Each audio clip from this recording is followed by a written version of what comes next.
కానీ అది ప్రభు చిత్తమని అంగీకరించడం తప్పదు. ప్రభు చిత్తానికి మనం లోబడాలి కనుక.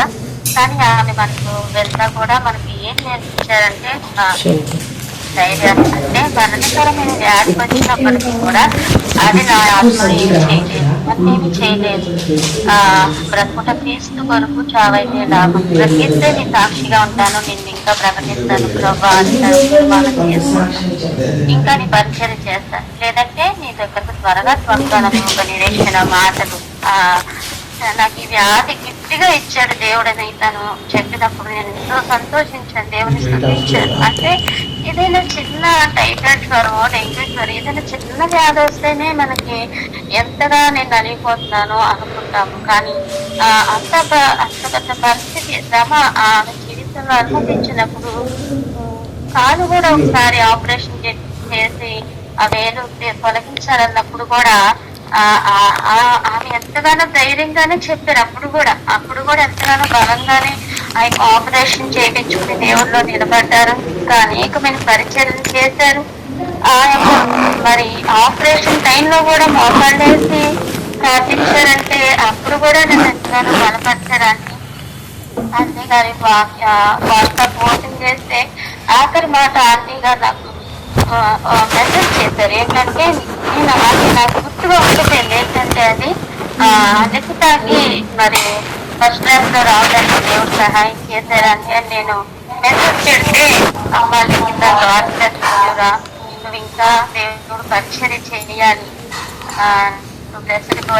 ఆమె వాయిస్ అలా రికార్డ్ అయ్యి ఉంది. ఆంటీ పెట్టారు. అప్పుడు ఆపరేషన్ చేయించుకుని మాట్లాడలే స్థితిలో వాయిస్ రికార్డ్ చేసి పెట్టారు నాకు. అలా నాకు అదొక మెమరీగా ఆంటీ గారిది గుర్తుండిపోయింది. ఆంటీ మనకు నేర్పించిన విషయం ఏంటంటే ఎంత శ్రమలోనైనా దేవుడు పని చేయాలనేది. కొంచెం వాయిస్ పెంచుతారా అరుణ సిస్టర్?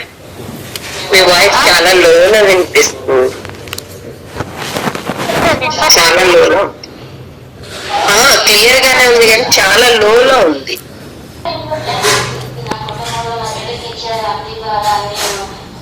నాకు ఒక అది మెమరీగా ఉండిపోయింది. ఎందుకంటే నీతి మంతుల్ని మనం జ్ఞాపకం చేసుకుంటూ ఆశీర్వాదకరం.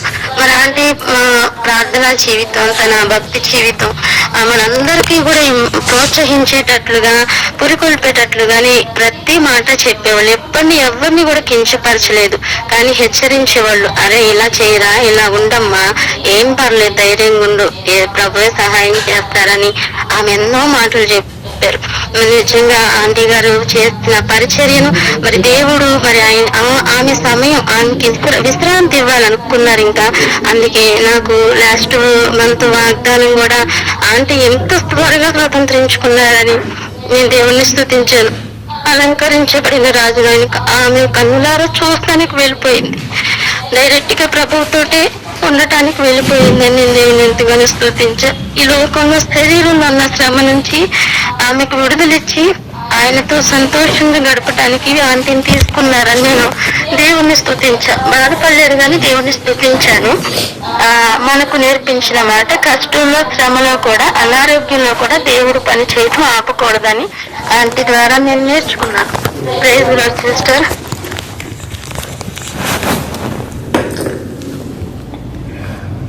ప్రైజ్ లార్డ్ అమ్మా.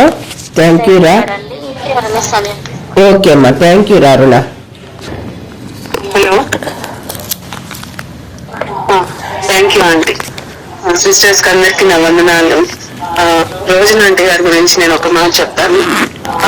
ఆంటీ ఎవరినైనా బలపరిచే విధానంలో కానీ, ధైర్యపరిచే విధానంలో కానీ అసలు ఎంత ధైర్యంగా మాట్లాడతారంటే ఆమె టోన్ వింటే చాలు ధైర్యం వచ్చేస్తుంది అనమాట. అసలు కాన్ఫరెన్స్ లో ఆంటీ మాట్లాడటం అంటే పద్మాంటి వాక్యం వివరించిన వెంటనే దాని గురించి వివరణ మళ్ళీ కనుక దేవుడు ఏం అర్థం చేయించారో అని చెప్పడం, ఫాస్ట్ గా తను వెంటనే మాట్లాడడం, ఫాస్ట్ గా రియాక్ట్ అవడం, ఇవన్నీ కూడా చాలా అసలు మనం అందరం కూడా నేర్చుకోవాల్సిన విషయాలు. ముఖ్యంగా మా అమ్మ ఆపరేషన్ అప్పుడు ఆంటీ నాకు ఫోన్ చేసి, అమ్మ నువ్వు ధైర్యంగా ఉంటే అందరు ధైర్యంగా ఉంటారు, నన్ను ధైర్యపరిచేదానికి ఆంటీ చాలా టైం తీసుకున్నారనమాట. చాలా సేపు మాట్లాడారు. అసలు ధైర్యం కేర్ ఆఫ్ అంటే రోజున ఆంటీ అని నేను అనుకుంటాను. ఏమో భక్తుల మరణం ఆయనకి చాలా విలువైనదిగా ఆయన ఎంచారు. ఆంటీ చాలా ప్రెషియస్. కాబట్టి దేవుని దగ్గర సమాధానంతో శాంతితో ఆయన స్తుతిస్తూ సంతోషంతో ఉన్నారని నేనైతే అనుకుంటున్నాను aunty. Thank you for the time aunty. అక్కతో పరిచయం అయినప్పటి నుంచి అక్కని చూసినప్పుడు ఫస్ట్ కమలక్క తర్వాత అక్క రోజైన అక్కని చూసినప్పుడు వాళ్ళు వెంటనే దేవుడి పరిచర్యలో ఎంత బాధ ఉన్నా ఇబ్బందులు ఉన్నా కూడా నిజంగా ముందుకు వచ్చినప్పుడు మాకు కూడా అనిపించేది అక్కలాగా మేము కూడా ఉండాలి, అక్కలాగా తొందరగా రియాక్ట్ అవ్వాలి, అక్కలాగా ఏ విషయంలోనైనా అసలు మార్నింగ్ నుంచి ఈవినింగ్ వరకు ఉన్నప్పుడు అక్క ప్రే చేస్తారు, అక్క అలాగే దీవెనలు ఇస్తారు అన్ని అడిగినప్పుడు వెంటనే రియాక్ట్ అయ్యి చేసేవాళ్ళు. అక్కలో నేనైతే గమనించింది అయితే నాకైతే నచ్చిన విషయం ధైర్యంగా అక్కని చూసిన ఆయన ధైర్యం అంటే అక్క మాట్లాడకపోయినా ఆపరేషన్ తర్వాత అక్క మాట్లాడిపోయినా పేరు చూడగానే అక్క ఉన్నారు లైన్ లో అనే ఒక ధైర్యంగా నాకు కూడా అనిపించింది. నేను ఎక్కువ మాట్లాడకపోయినా సరే అక్క నన్ను కూడా ఎన్నోసార్లు అరే జీవితంలో ముందుకెళ్ళాలంటే మనం ధైర్యంగా ఉండాలి, దేవుని కలిగిన బిడ్డలు ఎప్పుడు ధైర్యం కలిగి ఉండాలి, ఆ ధైర్యం అంటే మనం దేవుడి విషయంలో ముందుకు ఇంకా కొనసాగుతాం అని చాలా సార్లు నాతో అన్నప్పుడు కూడా నిజంగా ఆ యొక్క ధైర్యం అక్క నేను కూడా అక్కడి నుంచి ధైర్యంగా మనం ఏ విషయంలోనైనా ధైర్యంగా ఉండాలి, భయపడకూడదు.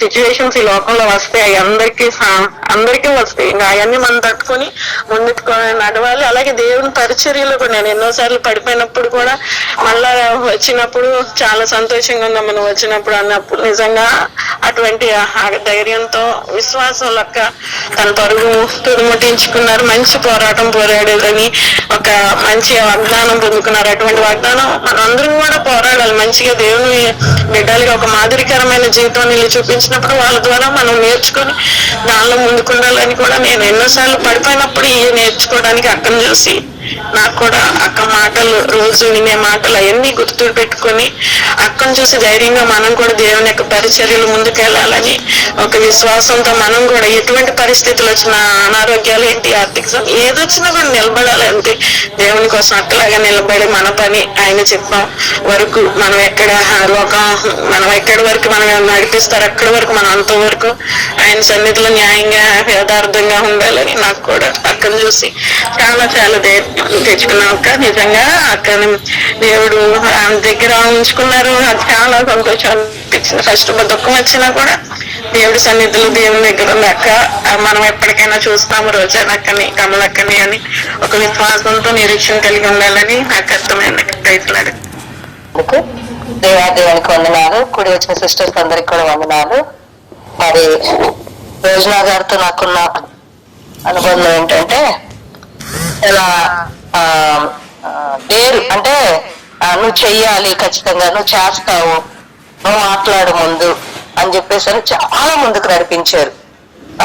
ఫస్ట్ ఎఫ్సీ సిస్టర్ జాయిన్ చేశారు, కానీ తను కూడా చెప్తా ఉంటది లీడింగ్ విషయంలో నాకు చాలా భయం, ఒక టీచర్ గా ఉన్నా కూడా చాలా భయం ఇట్లా మాట్లాడాలంటే.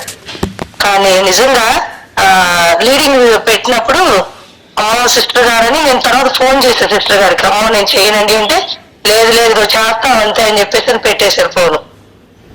ఇంకేం చేయాలో అర్థం అట్లా ఇంకా అలా దేవుడు నిజంగా అలా ముందుకు నడిపించారు సిస్టర్ గారి ద్వారా. అంటే తను అందరినీ ముందుకి ప్రోత్సహిస్తుంది దేవుని సన్నిధిలోకి, నువ్వు మాట్లాడాలని. అది నాకు చాలా ఇష్టమైంది. ఈ రోజున నేను ఇలా మాట్లాడగలుగుతానంటే అందరి ముందు నిజంగా రోజనా గారనే నేను చెప్పగలుగుతాను. నిజంగా ఒకసారి సిస్టర్ గారు అట్లా అంటే ప్రభుదాస్ సంతోషమ ప్రభుదాస్ సిస్టర్ గారు అంటే అలా ఎందుకమ్మా అన్నారు, అమ్మ అన్నప్పుడు ఇక నాకు కూడా ఇక రోజున అమ్మగారని సంతోషమ ప్రభుదాస్ అమ్మగారు అట్లాగా అలా వచ్చేస్తుంది. ఇంకా సిస్టర్ గారు అనేది రావట్లా. అది ఎంతగానో దేవుడి కృప చూపించారు, ఒక అమ్మలాగా నిజంగా ఎంతో ఒక గైడెన్స్ ఇచ్చి ఎంతగానో నడిపించారు. అదొకటి.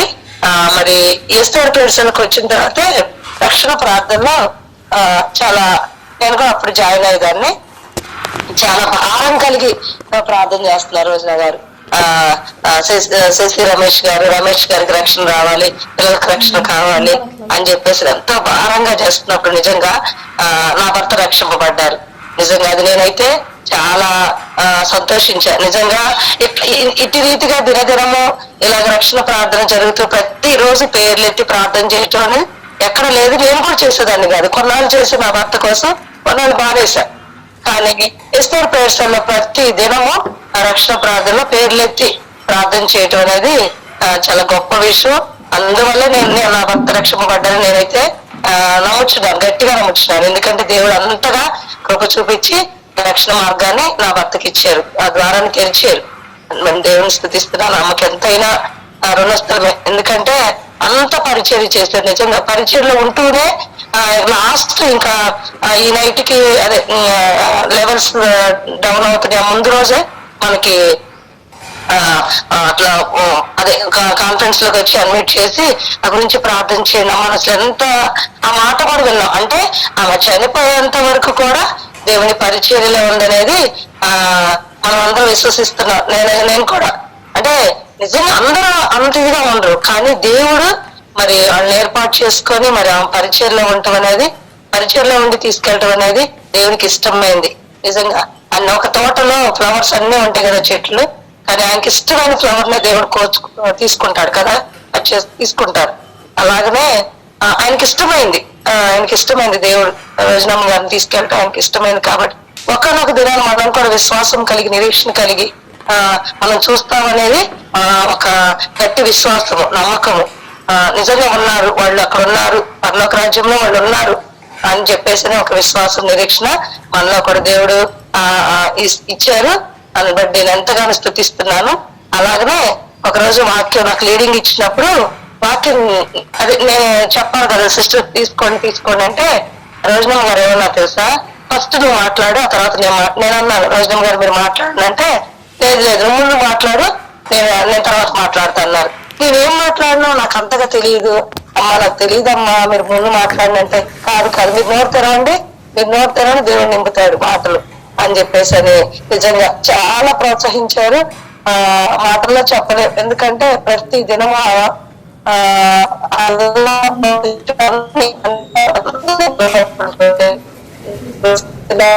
విషయం ఏంటంటే విడిపోయిన కుటుంబాల గురించి ప్రార్థన ఉంటుంది కదా. నేను ఒక్కోసారి కలుస్తాను, ఒక్కోసారి మరి ఆ టైం కుదర కలవను. కానీ ఒకసారి అడిగారు తమ్ముని సిస్టర్ గారు వీళ్ళందరూ కూడా ఎవరైనా హెల్ప్ గా ఉంటారా అంటే నేను వెంటనే అన్నా, నేను ఆదివారం నేను హెల్ప్ గా ఉంటాను రోజనమ్మ గారికి అన్నప్పుడు నన్ను ఎంతగానో రిసీవ్ చేసుకొని మరి ఆదివారం రాగానే 1 తను చర్చిలోనే ఉంటారంట, పరుగులు తీసుకుంటూ వస్తారంట ఇంటికి వచ్చి ముందు స్టార్టింగ్ ప్రేయర్ చేసి పాట పాడరా అంటారు. పాట పాడిన తర్వాత మళ్ళీ ప్రార్థన చేసుకోవటం. అలాగా నాకెంతో సన్నిహితంగా ఉన్నారమ్మా. మరి వెళ్తూ మరి నాకు నిజంగా ఎందుకు మరి ఆ యొక్క పరిచయం అప్పగించారు. నేను కూడా ఆ యొక్క ప్రార్థనలో ఉండి ప్రార్థించడానికి మరి దేవుడు ఎంతగానో కృప చూపించారు. నిజంగా మొన్న రేవతి సిస్టర్ గారు నేను ఫోన్ చేసి మాట్లాడుతున్నప్పుడు నిజంగా నన్ను కూడా రక్షణ ప్రార్థనలోకి నడిపించారు. నువ్వు తీసుకోరా రేవతి అని అన్నారు. మరి నాకు కూడా ఈ యొక్క బాధ్యత అప్పగించారు. నిజంగా వెళ్తూ అనేక బాధ్యతలు అప్పగించలేదు. ఆ బాధ్యతల్లో నమ్మకంగా మరి మనం ఉన్నప్పుడు మరి దేవుడు కూడా మనల్ని అట్టి రీతిగా ఆశీర్వదించి మరి ఆయన పరలోక రాజ్యంలో మనల్ని కూడా స్థిరపరుస్తాడు, బలపరుస్తాడు. నాకు అదైతే గట్టి నమ్మకం ఉంది, విశ్వాసం ఉంది. నిజంగా నేను ఎస్తేర్ ప్రేయర్స్కి వచ్చిన తర్వాతే నేను ఇలా మాట్లాడటం అనేది దేవుడు కృప చూపించారు. వీళ్ళందరూ ద్వారా ప్రోత్సహించి కమలా గారు కూడా మరి ఎంతగానో వాక్యాలు చదువుతున్నప్పుడు చిన్న మిస్టేక్ అయినా పట్టుకుంటారు వెంటనే. ఆత్మీయ ఒక టీచర్ గా చాలా చక్కగా అక్కడే ఉండి ఎవరు ఏం చదువుతున్నారని అసలు నిజంగా చాలా గొప్ప విషయం అది. మామూలుగా వాక్యం ఇచ్చి అటు మనం ఏదో పనులు చూసుకుంటాం, కానీ అలా ఉండలేదు. మనం ఏదైతే చదువుతున్నామో వెంటనే అబ్జర్వ్ చేసి తప్పు చదివినా వెంటనే చెప్పేస్తారు. అది చాలా గొప్ప విషయం. నిజంగా తప్పు చదవకూడదు, బైబిల్ చాలా జాగ్రత్తగా ఉండాలనేది ఆమె కూడా ఆత్మీయ పాఠాల్లో ఉండి తను కూడా పరిచయంలో ఉండి అలా దేవుడు తీసుకున్నారు, దేవుని దగ్గరికి వెళ్ళారు. అలాగే రోజనమ్మ గారు కూడా మరి దేవుని దగ్గరికి అలానే పరిచయంలో ఉండి వెళ్ళారు. మనం అందరం కూడా పరిచయం చేయాలనే ఒక ఆశ. ఎందుకంటే మన ముందున్న వారిని చూస్తూ మనం ముందుకు నడవాలి. ఎందుకంటే వాళ్ళు ఆత్మీయ స్థితిలో మనం నడిపించారు. కాబట్టి నాకు కూడా అటు ఆత్మీయ స్థితిలో నడవాలి, దేవుని సన్నిధిలో నిలబడాలి. దేవునితో ఉండి ఆయన పరిచర్య చేయాలనేది ఒక ఆశ. మన ముందున్న వారు మనకు మాదిరిగా ఉన్నారు కాబట్టి మనం కూడా అటు రీతిగా ఉండి నడిపించాలని దేవుని సన్నిధి ఎక్కువగా ప్రార్థన చేసుకోవాలి. ఆయన సన్నిధిలో ఆయన వాక్యం చదవాలి, బాగా వాక్యం చదవాలి, వాక్యం చెప్పాలి. నిజంగా పద్మక్క కూడా ఎప్పుడు అంటారు కదా, మీరు అసలు నోరు తెరవరని. నిజంగా నోరు తెరిస్తేనే మాటలు వస్తాయి, లేకపోతే రావు. నిజంగా నన్ను ఎంతగానో ప్రోత్సహించారు అందరూ కూడా. అందులో మరి దేవుని స్థుతిస్తూ ప్రత్యేకంగా రోజునమ్మ గారు మరి అక్కడ ఉన్నారని ఒక నిరీక్షణ విశ్వాసం కలిగి మనం కూడా జీవించాలనేది ఒక ఆశ, కోరిక. దేవుడు మరి ఈ ఆశ కోరికను దేవుడు దీవించి ఆశీర్వదించిన గాక. ఆమేన్.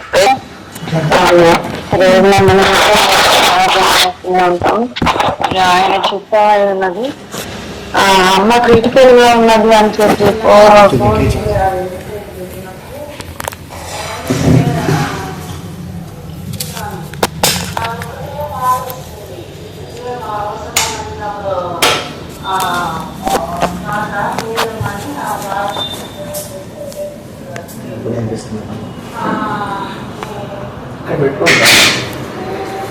ఎక్కడ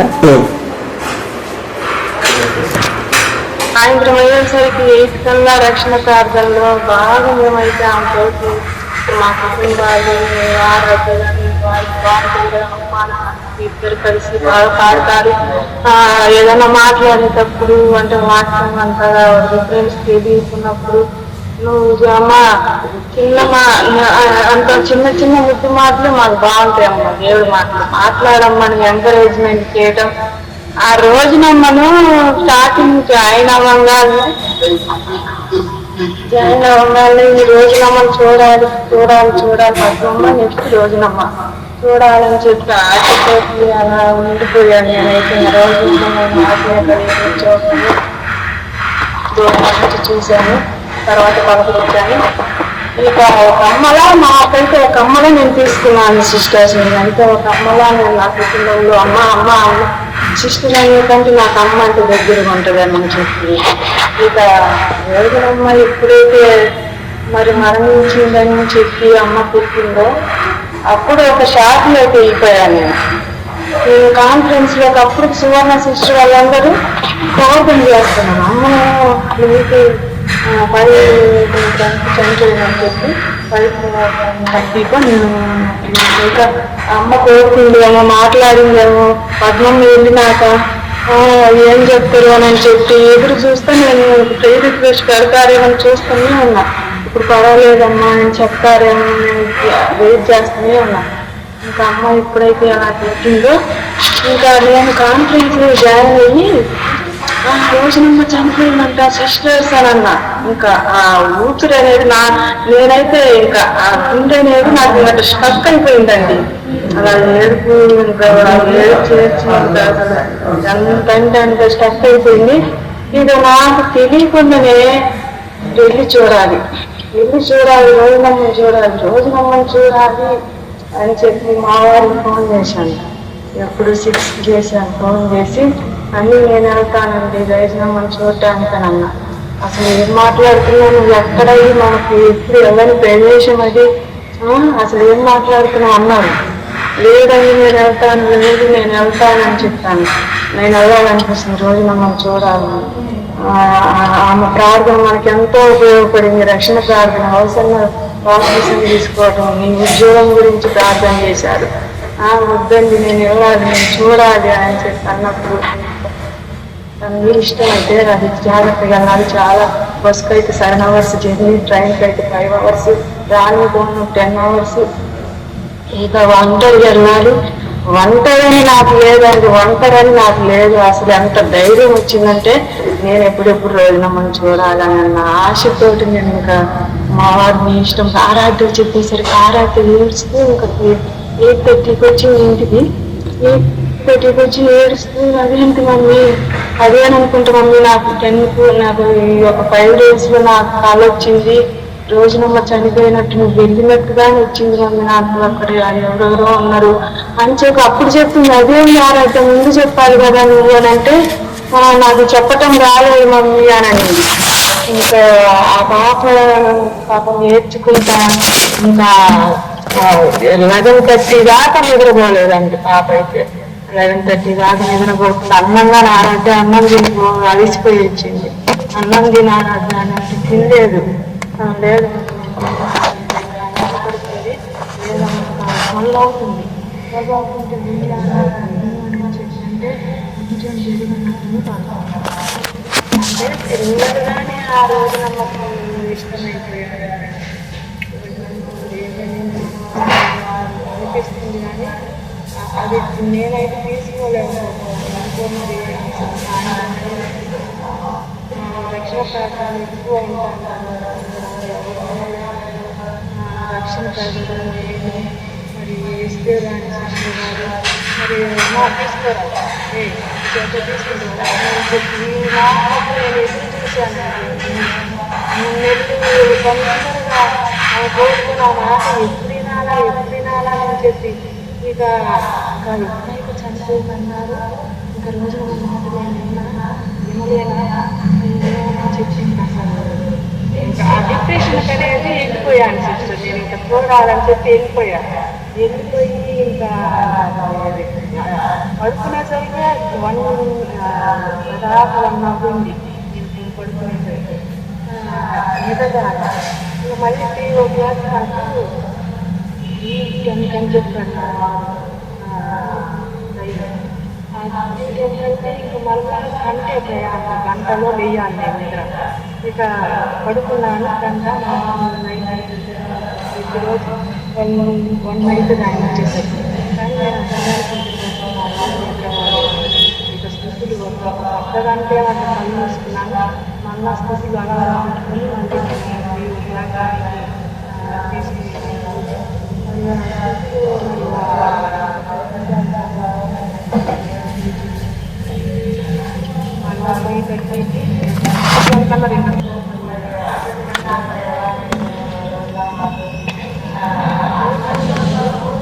నాకు ఉన్నారనిపించింది. చనిపోయింది కావాలని అనిపించదు నాకు చెప్పినాక. ఇక రక్షణ అంటే నాకంటే నుంచి ఇంకా లాస్ట్కి ఇంకా వచ్చేటప్పుడు కానీ వచ్చేంత వరకు నన్ను ఆమెతోటే నేను ఉన్నాను. కానీ నన్ను ఏడుపు అనేది ఆ రోజంతా నేను నా గుండెల భారం అలానే ఉంచుకొని నేను ఇంటికి వచ్చేస్తున్నానేమో. కానీ చివరి క్షణాన్ని చేసేసి ఇంకా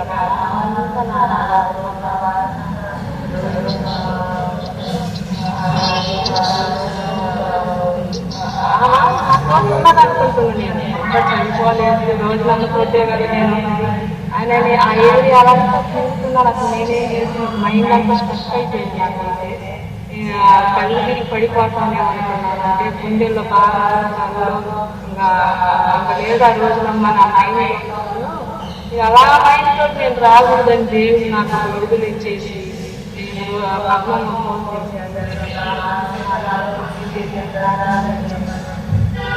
ఏదేమైనా రోజున చూసుకోవడానికి మరి క్షేమంగా ఏదేమైనా నిరీక్షణ కలిగి మన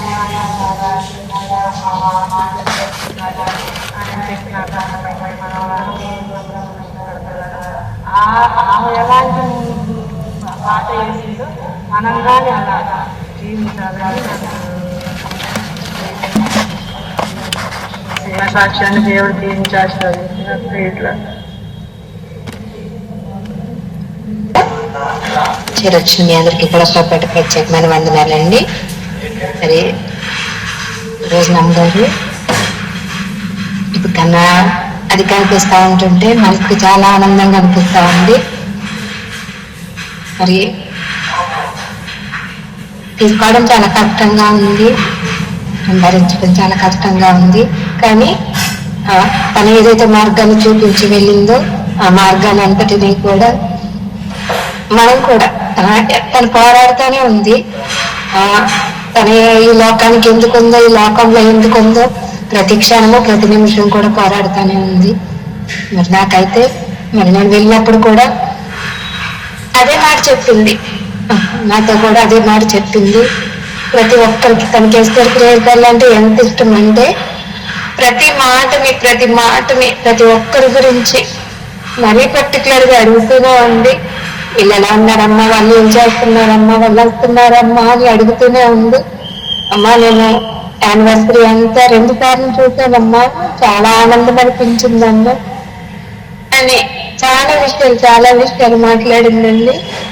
మరి దేవుడు అంత మాట్లాడటానికి ఈ నవంబర్ 13వ తారీఖున తనని చూసి వచ్చాను. మరి దేవుడు మన దగ్గర నుంచి తనని దూరం చేశాడు. ప్రతి సంవత్సరం కూడా నాకు 3 సంవత్సరాల నుంచి పరిచయం, 3 సంవత్సరాల నుంచి కూడా నవంబర్ 28వ తారీఖున ఖచ్చితంగా ఫోన్ చేసి ఒక అరగంటనే మాట్లాడేది. ఆ రోజు మా అమ్మ చనిపోయిన రోజు ఒక సందర్భంలో ఎప్పుడు చెప్తే నేను ప్రతిసారి కూడా మాట్లాడేది మర్చిపోకుండా చేసి, అమ్మా ఎలా ఉన్నావమ్మా, ఏం చేస్తున్నావమ్మా, అమ్మని గుర్తు చేసుకుంటా ఉంటున్నావా అని ఫోన్ చేసేది.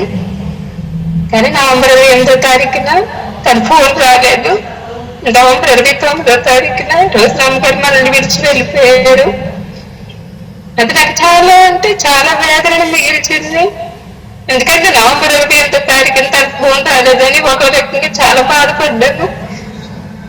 కానీ మళ్ళీ అదే నెక్స్ట్ డేనే మళ్ళీ అలాంటి మాట వినాల్సి వస్తుంది. ఇంకోలేదు తనని చూసి వచ్చిన కాడి నుంచి చాలా వేదనగానే ఉన్నాను నేను. కానీ దేవుడు తన మాట ద్వారా, తను చెప్పిన మాటల ద్వారా ధైర్యపరుచుకుంటూ ఉన్నాడు. నేను దినాలు కూడా మరి లైవ్ చూడటానికి నేనైతే వెళ్ళలేకపోయాను కొన్ని పరిస్థితుల వల్ల. కానీ లైవ్ చూడటానికి దేవుడు సహాయం దయచేసాడండి. ఏదైనప్పటికీ మనమందరము కూడా ఒక దినాన్ని అక్కడికి చేరుకోవాల్సిన వారమే. వీటి వెళ్ళి కుటుంబం కొరకు, అలాగే మరి మనల్ని ప్రేమించి ఎన్నో సందర్భాల్లో నన్ను ఎంతగానో బలపరిచింది. ప్రతి పరిస్థితుల్లోనే నాకు తోడుగా ఉంది. తను దూరంగా ఉన్నప్పటికీ కూడా ప్రతి పరిస్థితుల్లోనే నాకు, నేను కాన్ఫరెన్స్ లో కాస్త నెమ్మదిగా మాట్లాడినా వెంటనే ఫోన్ చేసేసిది, అమ్మా ఎలా ఉన్నావురా, చూస్తంగా మాట్లాడుతున్నావు అని.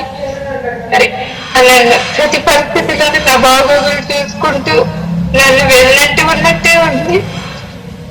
దేవుడు తను విడిచి వెళ్ళిన మార్గం, తను మన కొరకు చూపించి వెళ్ళిన మార్గాన్ని నేను విడిచి వెళ్ళిపోకుండా నేను దాన్ని కొనసాగించేలాగా తనకు కలిగినటువంటి ఏ భారం అయితే ఉందో ఆ భారాన్ని ప్రతి ఒక్కరు కూడా కలిగి ఉండేటట్టు కుటుంబం కొరకు, అలాగే నా కొరకు కూడా ప్రత్యేక జ్ఞాపకం చేసుకొని ప్రయత్నం.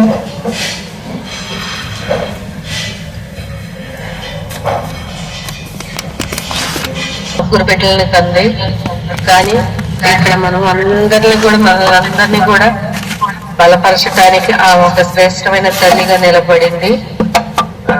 అమ్మ గురించి మాట్లాడటం చాలా తక్కువ, ఎంత తక్కువ అంటే అంత తక్కువే మనం మాట్లాడుకుంటాం. కానీ గొప్ప పోరాటం